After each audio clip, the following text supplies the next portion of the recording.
Hello guys, ഇന്നത്തെ നമ്മുടെ vlog എന്താണെന്ന് വെച്ചാൽ നമ്മൾ കൊട്ടിയൂരേക്ക് പോകുന്നതാണ് നിങ്ങൾ കാണുന്നത്. അപ്പോൾ പോകുന്ന വഴിയുള്ള കാഴ്ചകളൊക്കെ കണ്ടത് അമ്പലത്തിൽ നമ്മളെത്തി. അമ്പലത്തിൻ്റെ ഉള്ളിലേക്ക് നമ്മൾ നടന്നുകൊണ്ടിരിക്കുകയാണ്. അപ്പോൾ പോകുന്ന വഴിയിൽ കാണുന്ന കാഴ്ചകളാണ് നിങ്ങളിപ്പോൾ കണ്ടുകൊണ്ടിരിക്കുന്നത്.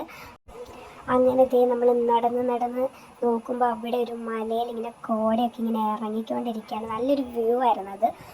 അങ്ങനെ ഞങ്ങളിതേ നടന്ന് അമ്പലത്തിൻ്റെ അവിടെ എത്തി. നല്ല തിരക്കായിരുന്നു അവിടെ. അങ്ങനെ ഞങ്ങൾ അവിടെ നിന്ന് അവിടുത്തെ കാഴ്ചകളൊക്കെ ഞങ്ങൾ ആസ്വദിക്കുകയായിരുന്നു. അങ്ങനെ നമ്മൾ നോക്കുമ്പം രണ്ട് ആനകളെ കൊണ്ട് ഇങ്ങനെ അമ്പലത്തിന് ചുറ്റും പ്രദക്ഷിണം വെപ്പിക്കുകയാണ്. ഞാനും സംഭവം ഇതൊക്കെ വീഡിയോസിലും കാര്യങ്ങളൊക്കെ കൊട്ടിയൂർ ഇതൊക്കെ കണ്ടിട്ടുള്ളൂ. അപ്പോൾ ഞാൻ ഫസ്റ്റ് ടൈമാണ് ഇവിടെ വന്ന് നേരിട്ട് കാഴ്ചകളൊക്കെ കാണുന്നത്. അങ്ങനെ നമ്മൾ പ്രദക്ഷിണമൊക്കെ വെച്ച് അവിടെ നോക്കുമ്പോൾ മലയിൽ ഇങ്ങനെ കോടയൊക്കെ ഇറങ്ങിക്കൊണ്ടിരിക്കുകയാണ്. അതെല്ലാം കണ്ട് നമ്മൾ അവിടുത്തെ കാഴ്ചകളെല്ലാം കണ്ട് തൊഴുത് നമ്മളതേ തിരിച്ചു പോവുകയാണ്.